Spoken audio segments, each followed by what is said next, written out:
Monsieur le Président, Mesdames, Messieurs, les orateurs qui ont pris la parole au début de ce débat général ont à plusieurs reprises souligné l'atmosphère de lourde inquiétude dans laquelle nos travaux ont commencé. Comment pourrait-il en être autrement après tant d'espoirs déçus et tant de problèmes restés sans solution? Après une semaine de débat général, peut-être est-il permis de se demander où nous en sommes et si nous avons fait quelques progrès. Les uns sont montés à cette tribune pour redire leur foi persistante dans les principes et dans l'idéal de la Charte. Les autres ont fait le point avec sérénité et avec courage. Les autres, enfin, se sont livrés à leur réquisitoire habituel. Si à ce moment des débats généraux, je devais me poser la question: quel est le sentiment dominant? Je dirais qu'il me semble, hélas, que l'atmosphère d'incompréhension qui de plus en plus divise les Nations Unies n'a fait que grandir, n'a fait que s'approfondir. Et je n'hésite pas à le dire, il n'y a pas peut-être de sensation plus douloureuse et d'idée plus grave que celle-là, car une société comme la nôtre ne peut réussir que si à la base de son action réciproque se trouve non seulement la tolérance, mais se trouve de la part de chacun la possibilité de comprendre le point de vue d'autrui.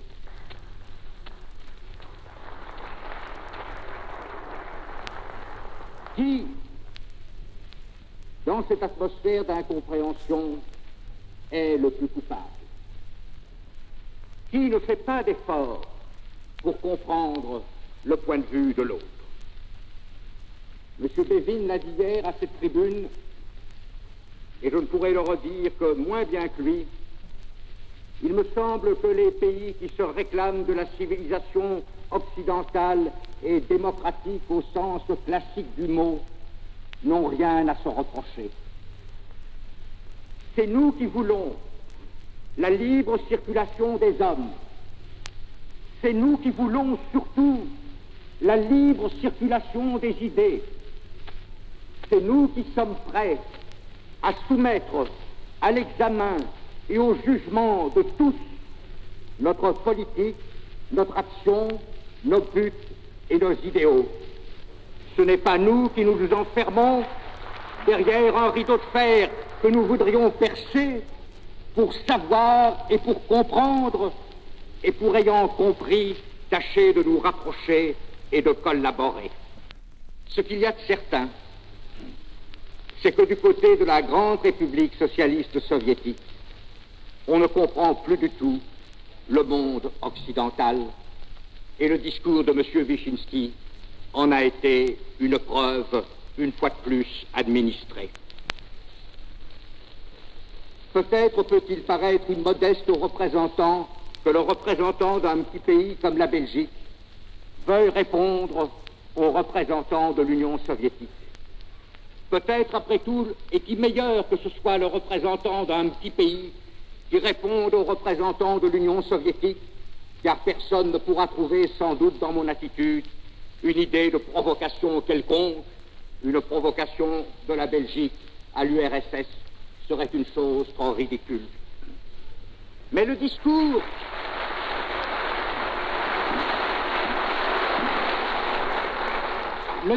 de M. Wyszynski ne peut se comprendre que de deux façons. Ou bien c'est un discours de propagande, ou bien c'est un discours tout à fait sincère. Et dans les deux cas, ce discours mérite une réponse. Car si c'est un discours de propagande, nous avons le droit de nous servir de cette tribune pour faire la contre-propagande. Et si c'est un discours tout à fait sincère, Il révèle une telle méconnaissance de nos buts.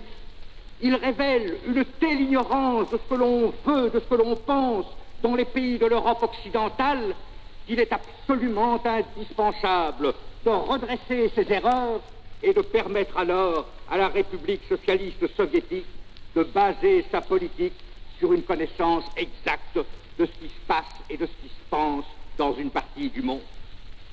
Après M. Bevin, je répéterai, nous ne voulons pas discuter le régime communiste. Nous considérons que pour beaucoup de pays, le communisme est une épreuve sans doute nécessaire, mais nous pensons que c'est une épreuve dont le monde occidental peut se passer.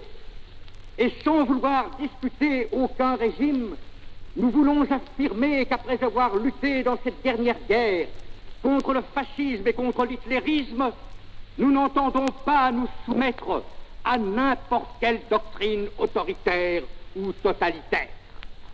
Nous sommes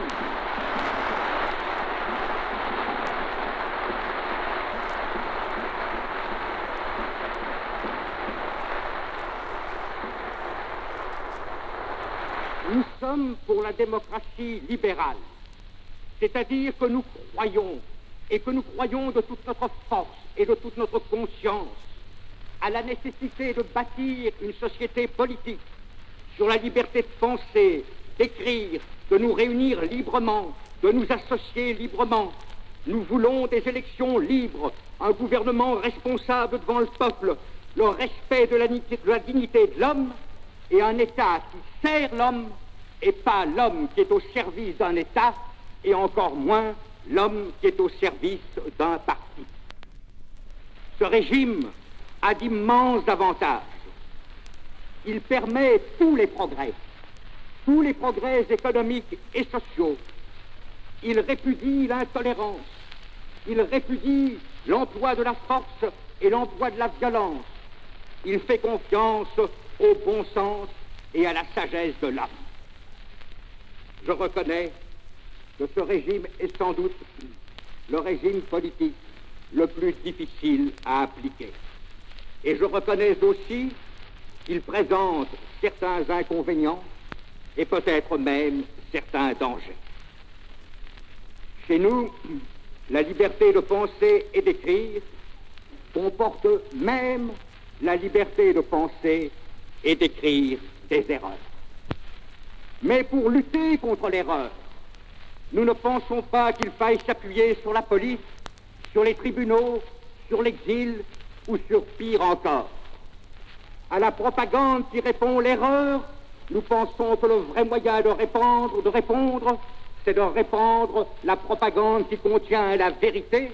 Et parce que nous avons cette confiance puissante et inébranlable dans le bon sens et dans la sagesse des hommes, nous pensons que la propagande pour la vérité finit par triompher. Tout cela, cet état d'esprit dans lequel nous vivons, ces principes qui sont les nôtres, ces vérités que nous entendons défendre, il faut les comprendre si l'on veut juger notre action politique. M. Wyszynski a beaucoup parlé des campagnes bellicistes qui, paraît-il, existent aux États-Unis, en Angleterre, et même, il n'a pas hésité à le déclarer, en France, en Belgique, dans le Luxembourg et dans les Pays-Bas. Très franchement, en ce qui concerne mon pays, je ne connais pas un parti politique, je ne connais pas un homme politique responsable, je ne connais pas un homme ayant une part quelconque d'influence dans la direction de l'opinion publique qui soit un belliciste.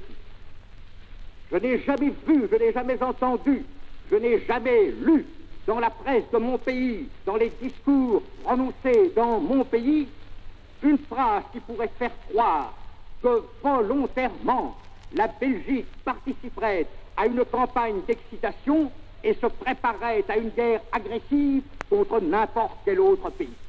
Mais je crois qu'en cette matière, il faut ne pas perdre le sens des nuances. Et il ne faut pas confondre la croyance qu'une guerre pourrait éclater et la volonté qu'une guerre éclate, il ne faut pas confondre la possibilité d'envisager une guerre et le fait de la désirer, et il ne faut même pas confondre le fait de s'y préparer ou le fait d'y pousser. Certainement, du côté de l'Union soviétique, on exagère, et on exagère grandement ce que l'on lit dans les journaux ou ce que l'on entend dans les discours. J'ai pris le soin non pas seulement d'écouter avec la plus grande attention et avec le plus grand respect ce qu'a dit le délégué de l'Union soviétique, mais j'ai pris le soin de relire son discours. Et je me suis aperçu que tout de même, il donnait à des faits qui, dans un pays de liberté, passent pour ainsi dire inaperçus, une importance véritablement extraordinaire. M. Wyszynski s'élève, et s'élève avec quelle passion contre certains articles qui ont paru dans la presse américaine. Et il dit, dans cet article, sont indiquées avec une franchise cynique les bases militaires aériennes d'où les villes soviétiques seront attaquées. Sont marquées également les distances respectives. La distance de Londres à Moscou et de retour est de 3100 000, de Tripoli à Rostov de 1750 000, de Fairbanks à Alaska à Vladivostok de 3400 000 et de la base du Greenland à Sverdlovsk de 3500 000. Quelle révélation, messieurs! Et quelle propagande belliciste que d'indiquer ainsi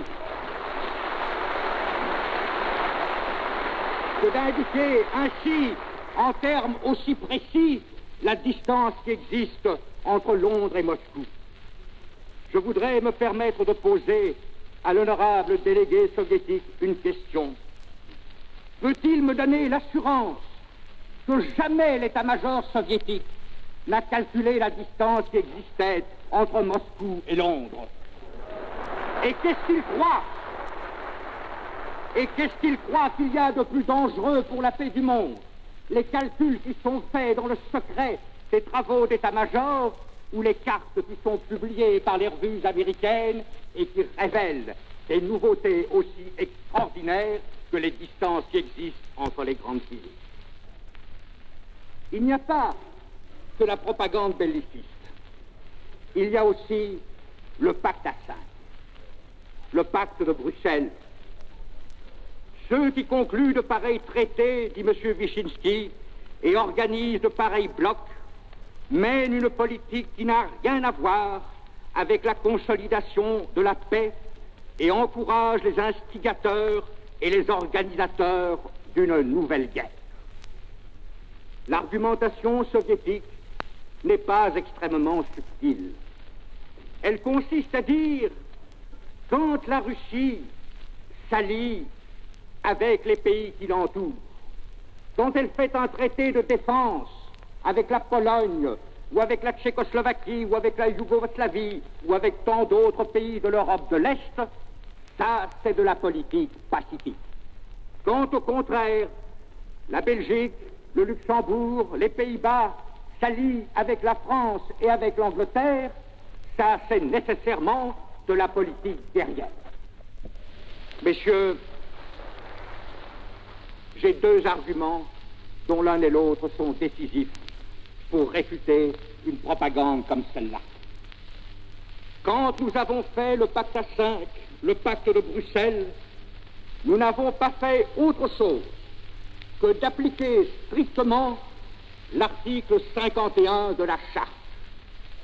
L'article 51 de la Charte dit « Aucune disposition de la présente Charte ne porte atteinte au droit naturel de légitime défense, individuelle ou collective. » Cette charte que l'URSS et que les pays de l'Est ont signée en même temps que nous autorise, nous donne le droit de nous réunir et d'organiser notre légitime défense individuelle ou collective.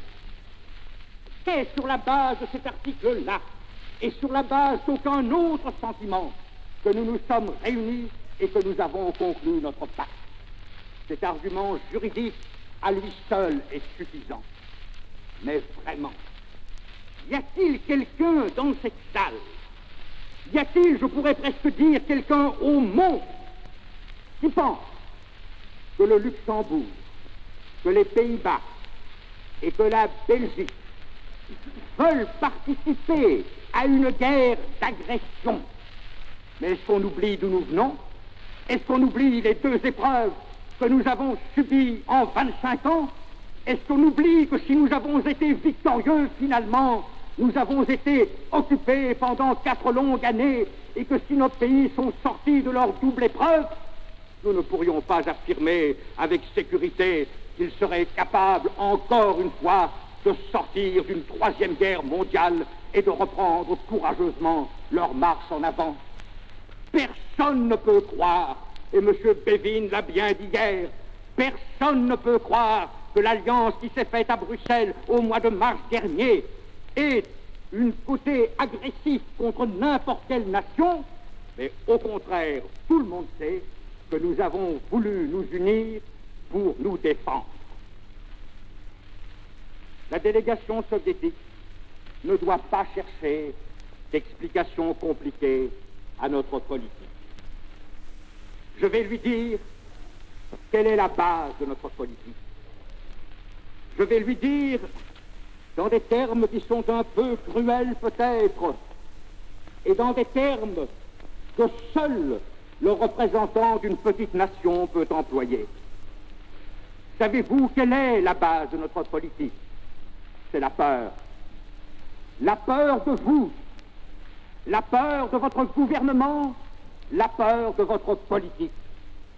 Et si j'ose employer ces mots, c'est parce que la peur que j'évoque n'est pas la peur d'un lâche, n'est pas la peur d'un ministre qui représente un pays qui tremble, un pays qui est prêt à demander pitié ou à demander merci, non. C'est la peur que peut avoir, c'est la peur que doit avoir un homme quand il regarde vers l'avenir et qu'il considère tout ce qu'il y a peut-être encore d'horreur et de tragédie et de terribles responsabilités dans cet avenir. Savez-vous pourquoi nous avons peur? Nous avons peur parce que vous parlez souvent d'impérialisme. Quelle est la définition de l'impérialisme? Quelle est la notion courante de l'impérialisme? C'est celle d'un peuple et généralement d'un grand pays qui fait des conquêtes et qui augmente à travers le monde son influence. Quelle est la réalité historique de ces dernières années? Il n'y a qu'un seul grand pays qui est sorti de la guerre ayant conquis d'autres territoires, et ce grand pays, c'est l'URSS. C'est pendant la guerre et à cause de la guerre que vous avez annexé les pays baltes. C'est pendant et à cause de la guerre que vous avez pris un morceau de la Finlande. C'est pendant et à cause de la guerre que vous avez pris un morceau de la Pologne. C'est grâce à votre politique audacieuse et souple que vous êtes devenu tout puissant à Varsovie, à Prague, à Belgrade, à Bucarest, à Sofia. C'est grâce à votre politique que vous occupez Vienne et que vous occupez Berlin et que vous ne semblez pas disposer de les quitter. C'est grâce à votre politique que vous réclamez maintenant vos droits dans le contrôle de la Roue et de voir votre empire qui va de l'extrême-orient à la Baltique et de la mer Noire à la Méditerranée. Nous vous sentons maintenant aussi sur les bords du Rhin et vous nous demandez pourquoi nous sommes inquiets. La vérité, c'est que votre politique...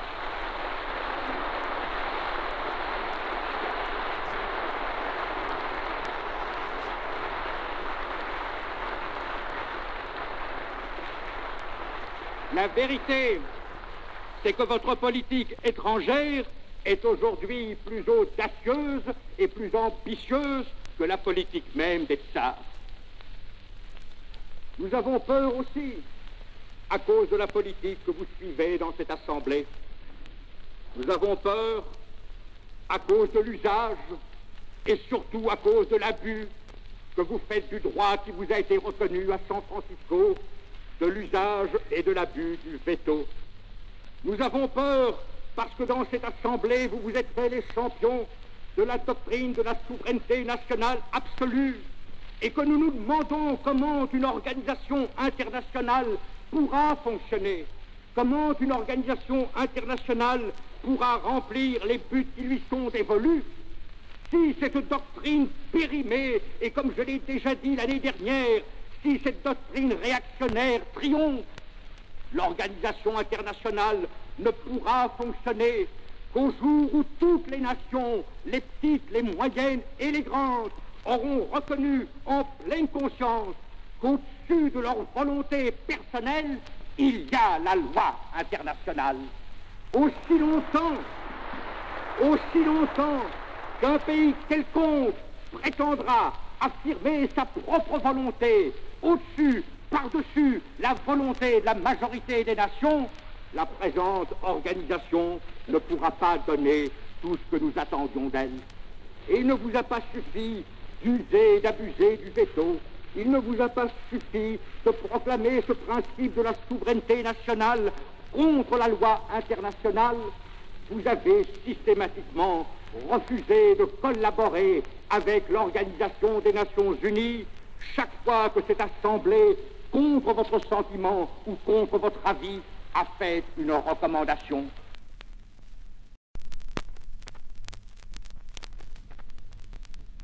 Vous avez beau jeu aujourd'hui de soutenir que la commission des Balkans ou que la commission de Corée n'a pas donné de bons résultats. Comment pouvait-elle donner ces résultats entiers alors qu'avant même qu'elle ait commencé son travail, une partie de cette assemblée refusait d'y collaborer? Nous avons de l'inquiétude à cause de tout cela, parce qu'à cause de votre façon de faire, vous avez rendu cette organisation inefficace, parce que les questions qui se posent devant cette organisation restent sans solution, parce que vous les arrêtez par votre propre volonté, même quand une solution est proposée par l'ensemble des Nations Unies. Nous avons peur, nous craignons, nous sommes dans l'inquiétude, parce que nous avions placé toute notre confiance dans une organisation des Nations Unies efficace, et que par la politique que vous avez suivie, vous nous forcez à rechercher maintenant notre sécurité, non pas dans le cadre international et universel de cette Assemblée, mais dans le cadre des accords régionaux auxquels nous aurions voulu toujours renoncer. Enfin, vous nous inquiétez parce que dans chacun des pays ici représentés, vous entretenez une cinquième colonne auprès de laquelle la cinquième colonne hitlérienne n'était qu'une organisation de boycott. Il n'y a pas un endroit au monde où un des gouvernements ici représentés, en Europe, en Afrique, en Asie, où un des gouvernements ici représentés ne trouve une difficulté ou un obstacle, que vous ne soyez là pour l'envenimer, et c'est votre façon de collaborer avec ces gouvernements ici représentés, avec lesquels vous devriez travailler à assurer la paix. Et dans chacun de notre pays, à l'heure actuelle, il y a un groupe d'hommes qui non seulement sont les représentants et les défenseurs de votre politique étrangère, ce qui après tout ne serait pas très grave, mais qui ne ratent pas une occasion d'affaiblir l'État dans lequel ils vivent, politiquement, moralement et socialement. Et vous avez donné, et l'URSS et les pays de l'Est, et les partis communistes du monde entier, la mesure exacte de ce que vous pouvez faire dans votre position, dans votre attaque contre le plan Marshall. Oh, je ne me fais pas beaucoup d'illusions. Et demain matin, dans une partie de la presse mondiale, je serai traité de valet de l'impérialisme américain ou de vendu à Wall Street. Mais j'ose affirmer que la position prise par l'URSS et par les partis communistes du monde entier contre le plan Marshall est l'action la plus déprimante, la plus grave, la plus inquiétante qu'ils aient pu mener, car la vérité proclamée par 16 pays européens qui n'ont tout de même que leçon de dignité nationale à recevoir de personne, c'est que sans le plan Marshall, l'Europe est perdue. Et le plan Marshall, au lieu d'en chercher des explications compliquées, au lieu d'aller chercher des commentaires dans je ne sais trop quel journal de province américain, il est peut-être plus normal et plus logique d'en chercher le commentaire et d'en chercher le haut idéal dans les paroles du général Marshall lui-même. Quand il a parlé pour la première fois de ce plan, qui devait être le plan Marshall, il a dit il est logique que les États-Unis fassent tout ce qu'ils peuvent pour aider à rétablir la santé économique du monde, sans laquelle la stabilité politique et la paix ne peuvent être assurées. Notre politique n'est dirigée contre aucun pays, aucune doctrine, mais contre la famine, la pauvreté, le désespoir et le chaos. Son but doit être la renaissance d'une économie active dans le monde, afin que soient créées les conditions politiques et sociales où de libres institutions puissent exister. Quoi qu'il arrive dans l'avenir, et quel que soit l'avenir du plan Marshall, les paroles qui ont été prononcées ce jour-là sont des paroles qui honoreront le chef de la diplomatie américaine et qui sont dans la ligne d'une politique pour laquelle, malgré tout et toujours, nous garderons une énorme gratitude, car nous savons que c'est cette politique-là qui, 2 fois en 25 ans, a envoyé les soldats américains contribuer à la victoire qui nous a rendu notre indépendance, que c'est cette politique-là, inspirée par Wilson, inspirée par Roosevelt, qui a fait l'effort de guerre américain, qui a fait le NRA, qui a fait le Lend-Lease, et qui aujourd'hui donne à l'Europe sa seule et sa plus grande chance de se sauver.